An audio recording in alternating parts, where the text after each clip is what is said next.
I get the feeling this is going to be super relatable to a lot of us. You've got a great idea, or a new initiative, or a program or project you want to get off the ground at work. It'll be amazing. It'll fix a problem or problems, or save money or save time. You need buy-in. Could be from executive, could be from a business unit, could be from the entire organization. So how do we go about getting it?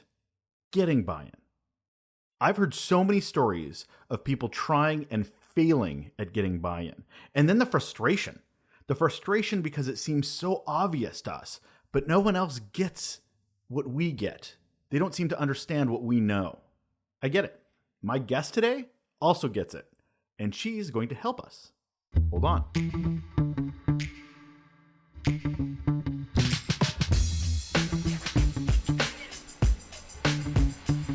Welcome back to Relationships at Work, the leadership guide to creating a workplace we love. I'm your host, Russel, a communications and leadership nerd with a couple of decades of experience in both of those areas.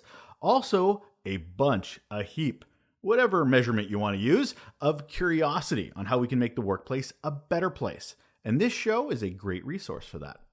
Another great resource that I always find myself going back to is Gallup. They do amazing research into the human experience of work. What's working, what's not working. They did one survey, not too long ago, a couple years back.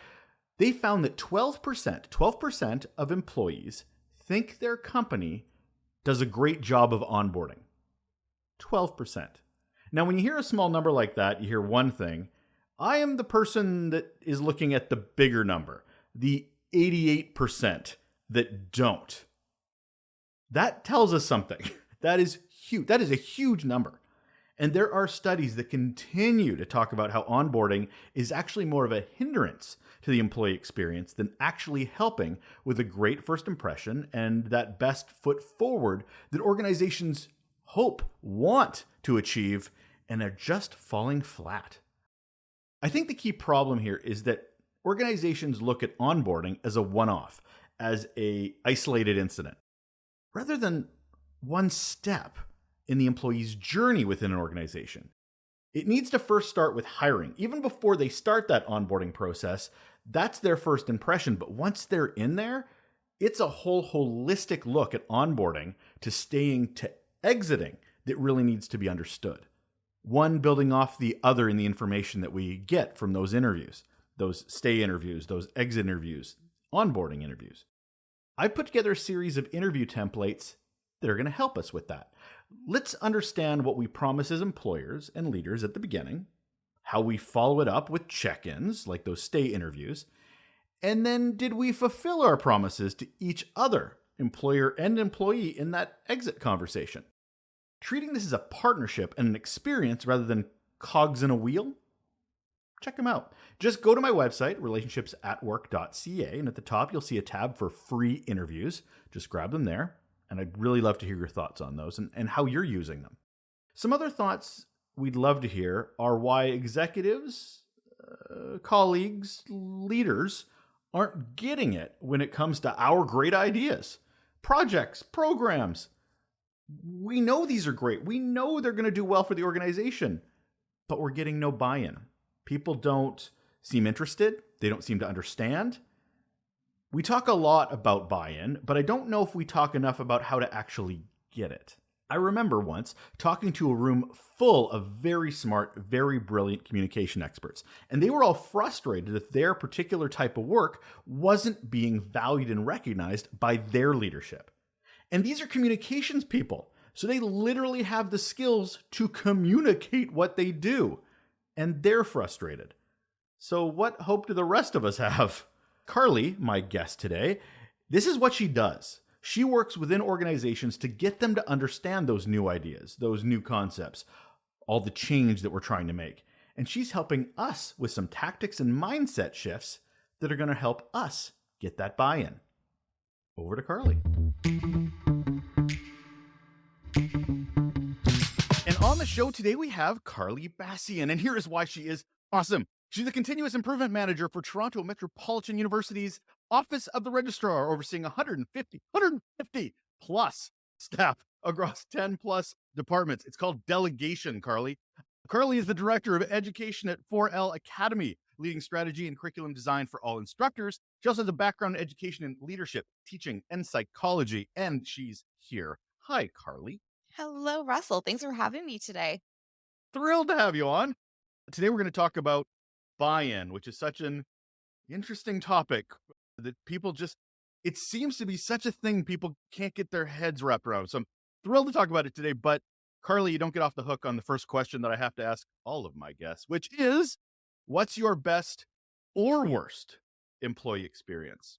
Took me a while to pinpoint which one I wanted to share, but I came up with one of my earliest management experiences and memories, which ties in perfectly to our topic today about buy-in. So I was the youngest manager in my organization. I was 26 years old. I had no previous experience and inherited a team that unfortunately underwent very toxic leadership management before me. So went on Google and I figured out, how do I be an effective manager? And then I heard about these things called one-on-ones. So I decided, great, I'm going to meet with each of my staff one-on-one to get to know them and try to get some buy-in and some trust, because they just saw me as this 26-year-old new grad. What am I doing leading a team of 13 staff responsible for $200 million in government funding? So anyway, I met very first one-on-one with this woman who was very resistant to my leadership. And I thought we had an okay conversation. And then at the end, I asked her, do you have any more questions for me? And she looked at me and she said, how am I supposed to take you seriously when you're young enough to be my daughter? And I had no idea how to respond to that. And I felt so infantilized. I felt so insecure, ageism at its finest. And I had no idea where to even start to get my team to trust me and to get buy-in. And over the course of 4 years, we transitioned from being a team that didn't trust me, didn't trust each other, to being one of the most sought after teams in our organization. We will always have people coming to us asking to apply for roles, and it was a really powerful experience. So even though it was one of the most unpleasant experiences I can think of, it ended up being one of the best because I learned so much from that. And that really launched my leadership journey and where I am today. So that gets me back to, and you, you talk to it, but I want to get into what it actually means to get buy-in. Because as someone so young going into it, being so deflated, talking to someone who's throwing some ageism hardcore at you, Mhm. what are you trying to achieve? What is buy-in for Right. somebody who may not understand what that is? Yeah. So buy-in is when you're basically trying to convince your colleagues to start a new journey, take a new path, start a new project, do things differently, challenge the status quo. I think buy-in is interesting because we often think that it's up to a manager or a leader to make a decision about a direction and to gather the troops and be enthusiastic and get people on board. But I think that a really important topic we don't talk a lot about is getting buy-in when you don't have a lot of power and you don't have a lot of influence. So I think as a leader and as a manager, it's important to have clarity and direction in terms of where you want to go, and to get your team involved, to be a part of those brainstorming conversations, to figure out what your next steps are and strategic planning and all of that. But also, even if you don't have a team reporting under you, how can you manage up and get people above you to listen to what you have to say? So it's, you can go down either. They're a little bit different, but at the end of the day, it's all about trust. It's all about communication. It's all about vision. True, but it's also about preconceived notions. It's also about the culture you're in as well. I mean, there's Yes. so many, you can prepare as much as you like, but if you're not talking to the right person or you're not in the right culture, how much is I go back to your story of like, why should I talk to you, small child? You are nobody to talk to, lofty, influential executive type. So, Yes. what can get in the way of buy-in besides those preconceived notions? I'll take the example as being a brand new leader or brand new manager of a team. It's hard to get buy-in if you're brand new to an area, maybe you don't know the work very well. I think really important is to put aside the ego. I think a lot of times when someone comes into a leadership position or management position, there's this assumption that you need to know everything. I take a very different approach. I would be the first to admit, and I did this with this team I was managing at the time, I'm not an expert here. I was brought in for my expertise, which is job aids, which is team building, trust building. You're the experts in what you do, and I'm here to take your vision of what needs to change, what needs to be improved, and I'm here to provide the resources to make that happen and lead that strategic direction. So it's first step is just getting to know what are your team's pain points. Having very frank and vulnerable conversations. It's supposed to be a safe space, a brave space, and asking the team if you could wave a magic wand and make your problems disappear, what would those be and what would that look like? And once you start to see some patterns, getting to build relationships, understand who can be those people to help make those changes happen, that's when you really start to see that buy-in take place. But if you come in and you're standing in front of your team and you pretend like you have all the answers and you know everything you need to do to make this team better, no one's going to listen to you. They need to feel like the team needs to feel like they are also part of the solution. You have to showcase to them what's in it for them. Because if you're just pointing, saying, you do this, you do that, they're not going to understand the bigger picture. So, how can you get them to understand what's in it for them to make their life better as well? But I like my little silo, Carly. Like, why do I need to get buy-in? Why do I even need to make that attempt? Especially if you're saying people with no influence who don't maybe have that lofty title. What is the intent of buy-in? That's a really good question and a hard one because, yes, there will be people who will continue to work in their silos. They don't want to do anything differently. And at the end of the day, if you're a manager and you're providing a direction and someone is refusing to follow your lead, what I have experienced in the past is that when you set a very intentional culture and when you create this culture of what I do for my full-time job, continuous improvement, trying to do things differently, make things better, eventually those people are going to move on. They will be roadblocks and they may throw some wrenches in the road. And it's important to continue to have performance conversations because at the end of the day, if you are trying to make your team better and someone is getting in the way of that, you need to have a conversation with them and ask, what is the fear that is holding you back from doing things differently? Because when I work with people who are so afraid of making changes, because they're afraid of job security, they're afraid of learning new skills, they're afraid that they may be recognized as not having the skill set needed to do their job. But that's when, as a manager, you need to come in and do coaching. So I think that even with the resistors, when you get down to the core of why are they resisting, your job as a manager to work with them to get the skills they need and the comfort they need to make progress. Is it different based on what you're trying to get buy-in for? So, for instance, if you're trying to get the buy-in of being a new leader and getting your team to trust you versus I have a new idea around a policy change that I need the entire organization to pivot towards. Is there a different way of approaching it or is it a baseline DNA?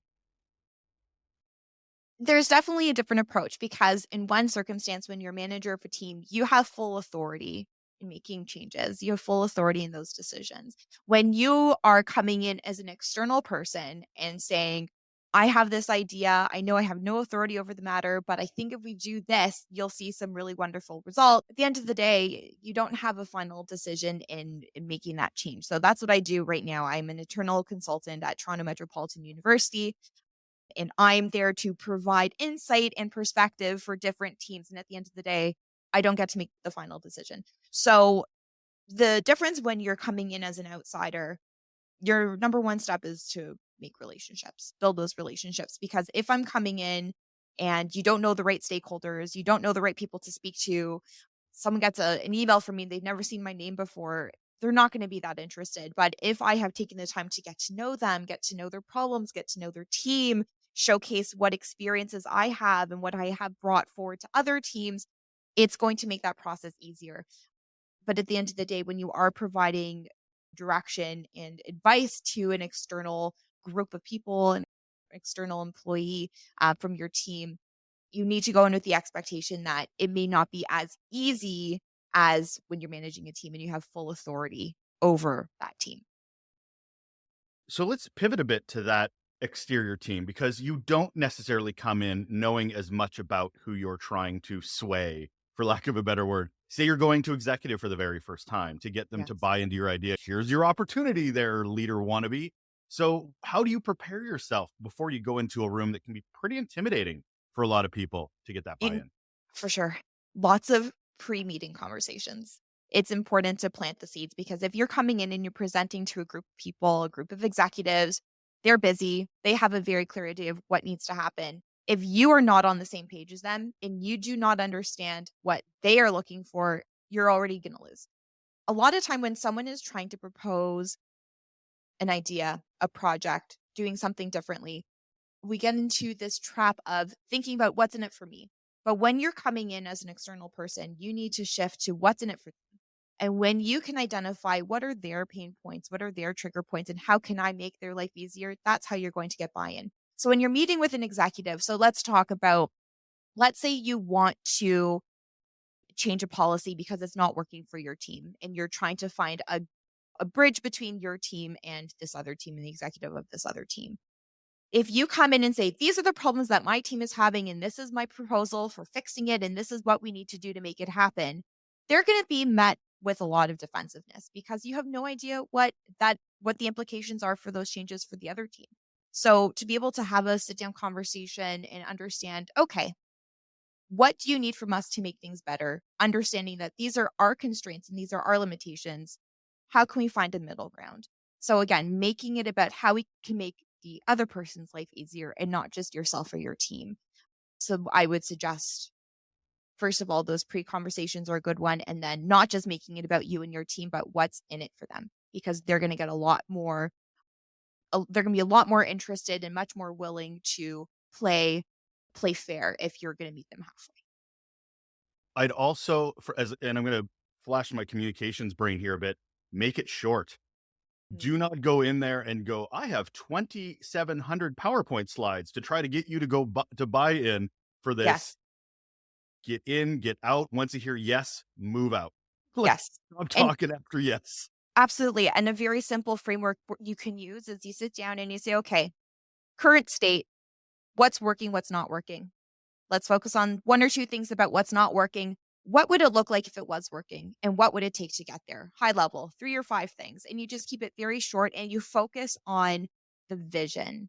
Don't worry so much about the step by step, what needs to happen, who needs to be involved. That preliminary conversation, it's current state, future state, and what's the gap that's preventing us from getting from A to B. What are your thoughts on fear tactics? Because I know there are ways of doing that for buy-in where you're like, if we don't do this, we're going to be out of business in 3 weeks. That's not necessarily true, but it is the absolute worst case scenario as a mechanism to try to go, oh, now I care. Personally, I'm not into the fear tactics unless it's really supported by data. When I hear someone say, if we don't do this, it's going to be disastrous and XYZ reasons, great, show me the data. What data have you been collecting to support this? What are the projections? What are the trajectories? And then we can have a conversation. But if you're going to come to me with these like very aggressive and very dramatic, for lack of a better word, approach, I'm going to call you out on it because oftentimes it's coming from a place of what that person needs and not thinking about the other person. So you're in the room, and I've been in this room, where I'm talking to executive. I maybe am using the wrong word that means something different to me, that means different to the person I'm trying to convince, or I'm going in a different direction. So it's not working. I know it's not working. They know it's not working. Do you have that opportunity to pivot in the room, or is there another way of approaching that situation? So what do you mean by the wrong word? Just like misunderstanding or I tell me a little think bit more about so. what you mean. Here's an example. So I was in a setting and I said a recommendation. Mhm. Here are my 3 recommendations. In my sense, recommendation is based on what I did and my research I did.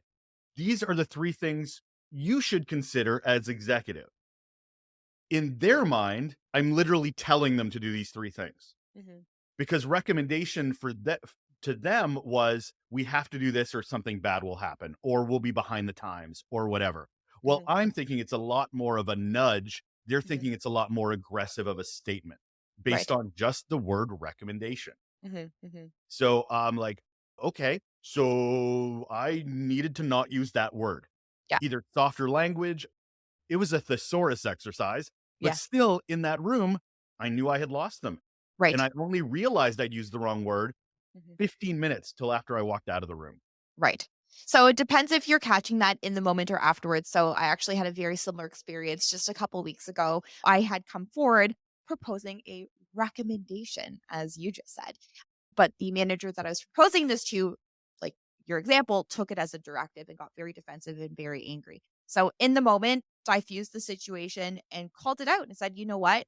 I'm seeing the reaction you're having. And I just want to clarify that what I am proposing is a recommendation. I'm not saying that this is the way it needs to happen. This is the way it's going to happen. This was the idea I wanted to float by you. It's your team. So at the end of the day, you get to make the final call. But what questions do you have for me? And what follow up items can we take from here so we can keep the conversation going? So luckily, I was able to catch it in the moment, but I still sent a follow up. And if you don't catch it in the moment, I obviously suggest sending a follow up email, at least right away to nip it in the bud. Because if you let it fester, people will ruminate and it will end up being a much bigger deal than it needs to be. So I think it's worthwhile sending a follow up email or scheduling a follow up call for the next day to say, this is my experience of how this just went. Please confirm whether or not my assumptions are correct. Did you take my recommendations as ironclad and that this is the way it needs to be? I want you to understand that this was just a recommendation. I'm completely open to brainstorming with you to see if there are other potential solutions. Let's have a follow-up conversation about it. So yes, do not let it fester. Do not just let it lie. If obviously it was not well received, you do want to call it out because again, it's going back to the relationship building and the trust building. If someone is finding you off-putting the way that you deliver information, then you absolutely need to call it out. And that's something that I struggle with because I am so passionate and I am so enthusiastic. And I think a lot of times people see it as being a little bit much. So it's important for me to check myself and make sure that I'm reeling it in a little bit. Because if I'm losing my audience, then you're not going to get that buy-in. You need to be able to tailor your approach depending on who you're working with as well. So going to your communications background, right? Like you need to identify, does this person work well asynchronously? Does this person work well synchronously? Does that look like a video call, in-person meeting? Do people work well on like a platform like Google Drive and working collaboratively on a document? Or does this person want me to do all the legwork and they just give the final stamp of approval? So it's a matter of asking people outright, what do you need from me? How do you work best with other people? Because you want to make sure that you're going to be supporting them in their needs and not just operating the way that you're used to operating. Well, see, that flags something for me. I'm the same as you. I'm extremely passionate. Big. I'm not dramatic, but at the same point, I can get close to that. I can get close in the way that I'm passionate about something. But here's where this worries me about how cultures are talking these days. Diversity, inclusion. Mm-hmm. So you're talking about buy-in by changing how you are, your default, how you act. And this could include other cultures from other countries that have a much more flamboyant, bigger personality. So they have to minimize themselves. They have to change who they are to get buy-in from others. Mm-hmm. But yet we talk about diversity and inclusion as something that we have to be our full selves at work. So how do you wrestle with that? That's a really great question. And it really depends on what you value and who you are as a person. So for me, for example, looking at my core, I am the sort of person that I am unwilling to sacrifice or change my values. So if someone is asking me to do something that is inherently against my values, I will stand up for that because I truly believe in that. But if someone gets intimidated by my enthusiasm, if someone gets intimidated by my energy level, I am very good at slowing down, at lowering my tone, at being a little bit more soft. So again, it's a matter of self-reflecting on what matters to you and not compromising on the non-negotiables for yourself. It's interesting from an EDI perspective too, right? Because I think we need to really be intentional about when it comes to getting buy-in, who are we dealing with, who's in the room, making sure that voices that don't normally show up are showing up and creating space for that. So an example that I'm thinking of, I was working with the team once that we were really trying to build a culture of full participation. So again, this was a team that did not ask for their manager previously did not ask for their opinion. They were not part of decisions. And we really wanted to build a culture where everyone had a stake in decision making. And I noticed I had one employee who every time we had a team meeting, she would never participate. And I would call on her directly and say, so-and-so, would you like to share your thoughts on this initiative or on this project, on this process? And nothing.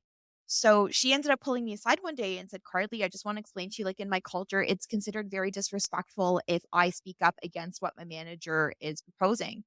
So I don't mean to not be a team player, but it's very uncomfortable for me to participate.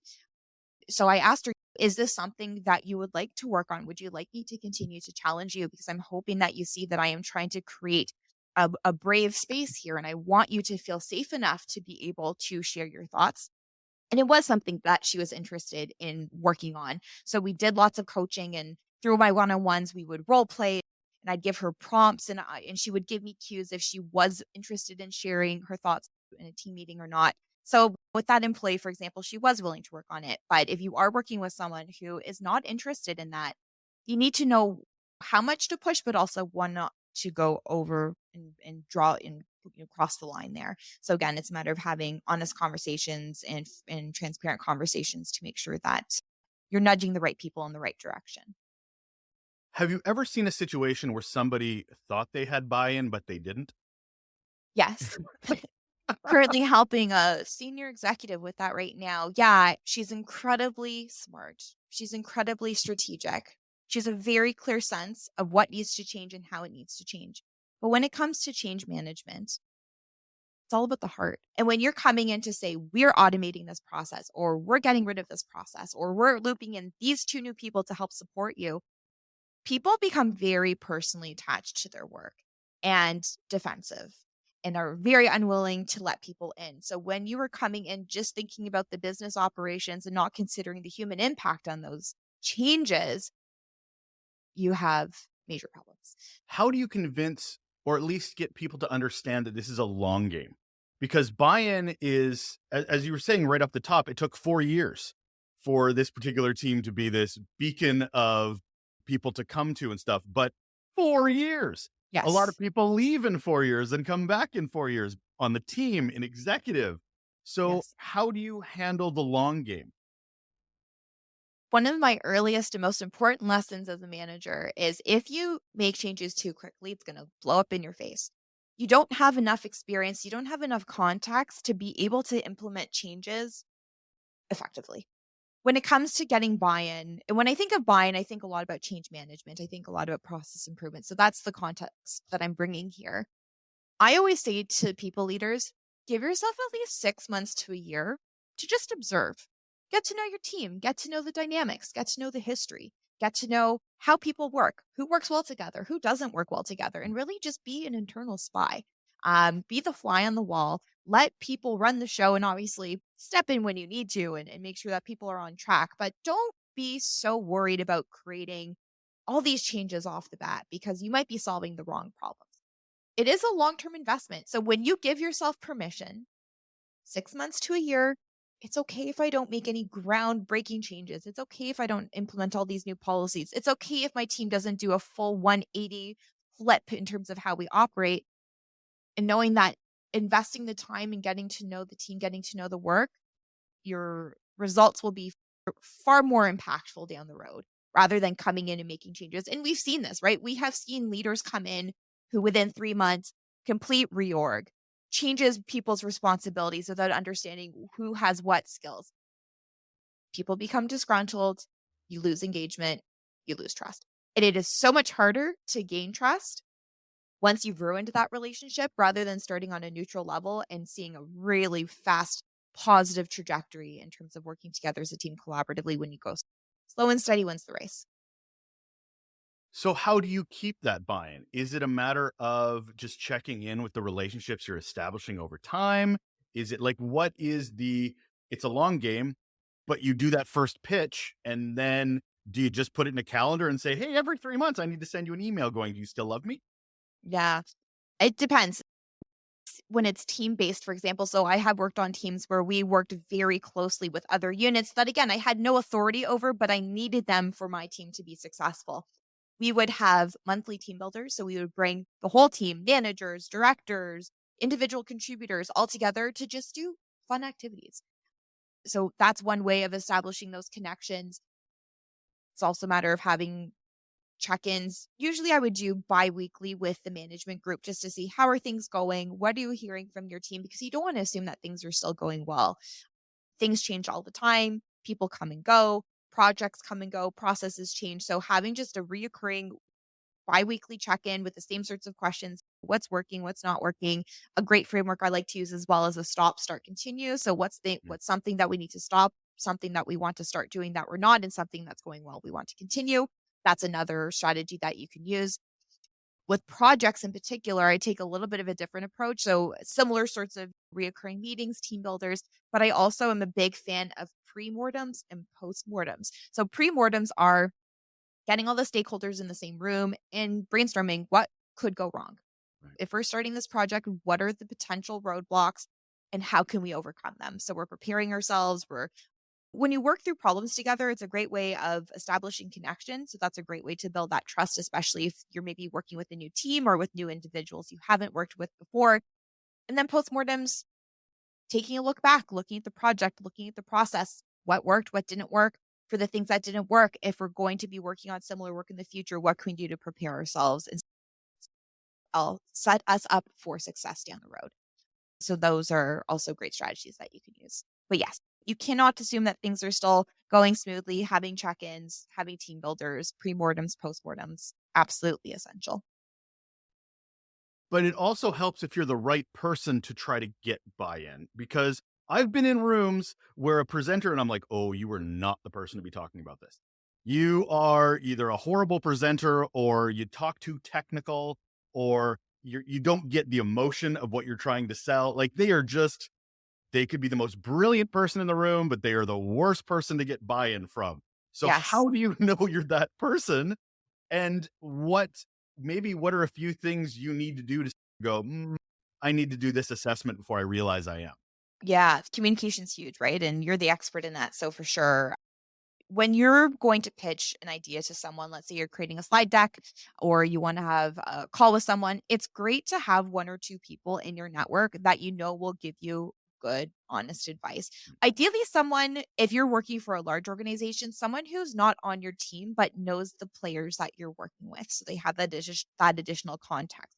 If you don't have the luxury of working for a large organization like I do at the moment, if you have anyone in your network, professional, friends, family, who can offer some insight, go through your presentation, do a mock presentation, and give them some context about who you're pitching this to so they can poke some holes. Another great technique is Chat GPT. Integrating AI, I'm such a huge fan of this. I just discovered you can do mock interviews on Chat GPT and you can give prompts. Like, I'm going to be interviewing with someone who really prioritizes independence and likes enthusiastic presenters and yada yada. And they will give you feedback on the way that you're delivering that content. So that's another great way of doing that. In terms of the communication piece, some quick tips and some quick wins. People tend to use big fancy language when they want to sound smart. You're going to lose your audience. I think the saying goes something like when you're writing for a general audience, like at the grade 4 level, you don't need to have these big fancy terms. You just want to be direct to the point, use simple language because yes, you will lose your audience otherwise. Another strategy that you can do to see whether or not you need some help with your presentation skills and communication skills, record yourself. Whenever I'm doing a really large presentation, really big workshop, I do a mock one on my computer. I record myself and I watch it. It's painful. It is so painful. We are our own worst critics, and it's a great way of identifying, am I saying too much? Am I pausing too much? Am I doing too much with my hands? Am I speaking too quickly? Am I speaking too slowly? So record yourself and go through it. How many people will show up at a presentation? They saw the PowerPoint 5 minutes beforehand, and then they read back the presentation back to the room, as opposed to the best presentations I've ever done. I was walking my apartment, my house, wherever I was, doing tests, having my partner sit in the room and go, that sucked, that didn't, or just that energy for me to understand how this might sound coming out of my mouth versus Mhm, what it looks like on the page. mhm, Where's the mhm. jokes? How to temper it, the cadence of it. And I'm so amazed at how many people do not take that time to invest in the prep before the presentation and then wonder why it didn't go well. It shows, It right? does. When you don't take the time, doesn't matter how experienced you are, if you're not spending at least an hour at some point before, even if you're repeating the same presentation. I've done lots of presentations that I've recycled over and over again, but I always go through it because, again, you need to tailor it to your audience. Not every audience is going to be the same. You can't take that for granted. And if you want to have influence and you're trying to persuade people to listen to you and buy into your vision, if you're not confident, if you don't have all the right details, if you're stumbling over your words, if your tech is not set up properly, it's a very easy way to lose your audience. Funny story. I was doing a presentation to a large room of communications experts. And these were people that were investing in social media as a way of engaging with their audiences and so forth. And the biggest complaint I heard from this, I'd say there was about 600 people, about communications experts going, I'm so frustrated because there's no buy-in from the top about what I'm trying to do. What do I do? How do I engage them? I'm like, you're literally communications experts. All those strategies you do for the public, for your customers, replace them with executive and do the exact same damn thing. You literally have the skill set, Yeah. but you're looking at it so differently. You're literally siloing yourself and going, woe's me. Mhm. So how do you motivate people that are in that woe's me attitude going, you know what? You need to take these steps. How to motivate people. Maybe It's they won't. easy. Yeah. I mean, I think it's hard if you have been trying for a long time to get an idea through, to get an idea across. If it's constantly being shut down, it's really easy to lose sight and lose momentum. But that's a good indicator to you that your approach is not working. So, what's the definition of insanity? Is doing the same thing over and over again, expecting different results. So, if you keep approaching your boss with this idea and they keep turning it down, then you need to ask them, why? Ask the why, because sometimes you come in with a very strong idea, very good idea to you, but there's additional context that you're missing, especially those who are going to their manager or managing up, as I like to call it, to offer suggestions. A lot of times, managers, unfortunately, don't have the liberty to share everything happening behind the scenes. And maybe it's not aligned with the strategic direction the organization is going in. Maybe there are other projects or other priorities.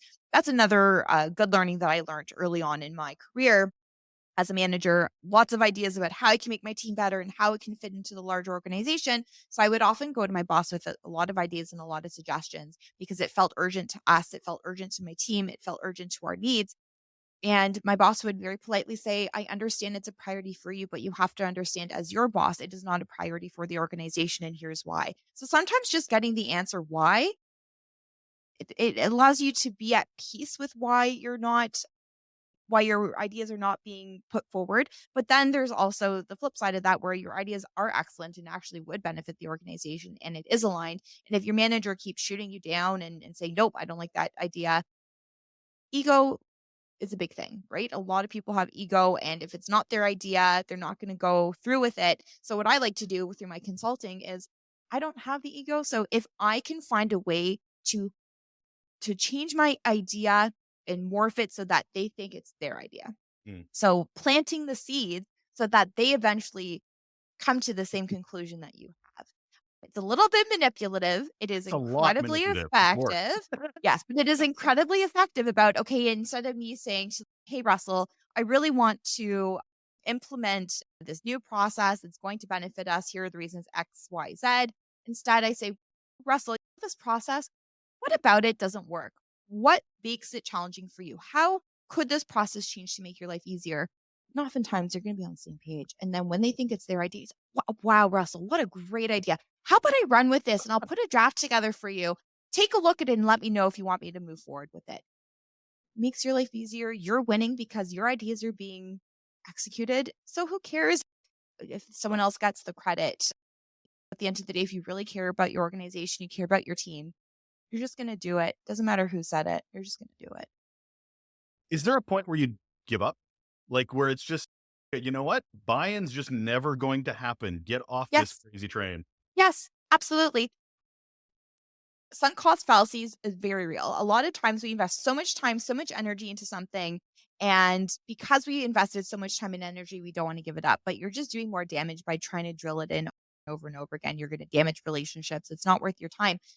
I just went through this recently. I was supporting a manager and I went in with the intent of helping with process automation, documentation, knowledge transfer, and nothing was getting done. And eventually I started to see him pull back a bit, not as participative in our conversations. I could tell by his body language over video calls, he was very closed off. And I just asked him point blank, I'm getting the sense that you feel like I'm stepping on your toes. Is that assumption right or wrong? And he said, yes, I need to know when to step back. So at that point, I said, okay, let's take a break. We can always revisit. If you change your mind, you know where to find me. But I think that's your key in mentioning it's that disassociation and the ego thing, right? Is Yes. that you didn't fail. It's circumstances. It's Yes. fine. It Yeah. happens. And a lot Yes. of people, as we've talked about, are very passionate about their ideas. Very much everybody wants to be a winner. Nobody wants to feel like they're a loser. So Yes. if they may push a little too hard or a little too long when they can be focusing their efforts into other avenues or other Exactly. teams. But you don't want to give up too prematurely either, right? I'm the sort of person, I know this about myself, if I don't succeed at something right away, I get defeated really easily. I'm very hard on myself. If you're that kind of person, or you're the kind of person that likes to see immediate results, instant gratification, you have to be aware, because it is possible on the flip side that you give up too early. When it comes to getting buy-in, especially with teams that you haven't worked with before, you have a new boss, you have a new team, you're in a new organization, you do need to give it time. Again, like I said, 6 months to a year. And again, contextual, whether or not it's your team, if it's project based, so on and so forth. But if you're expecting a senior executive who never takes a call with you to immediately think that you're genius and listen to everything you say after one or two quick 10-minute check-ins, no, it's not going to happen that way. You do need to invest the time and the energy. But if it's been months, years, you're still working on the same thing, you're not making progress, you take 2 steps forward and 5 steps back, you need to pause and ask yourself, is this the best use of my time? Can I use my energy elsewhere? Thank you so much, Carly. I'm going to ask the last question, which is, what's one simple action people can do right now to improve their relationships at work? Gratitude. The practice of gratitude. I've been very intentional about using this in my personal life and professional life lately. I think the world just feels like it's constantly imploding. Professionally, lots of organizations are seeing major budget cuts, looming recession. There's lots of fear. There's lots of uncertainty. There's lots of anxiety. At the end of the day, my husband and I have this gratitude practice where right before bed, we say 3 things that we're grateful for and 1 thing that we learned at work. And tying it specifically to work and thinking about what's something that expanded my brain today, or did I help someone? What's something that I'm grateful for?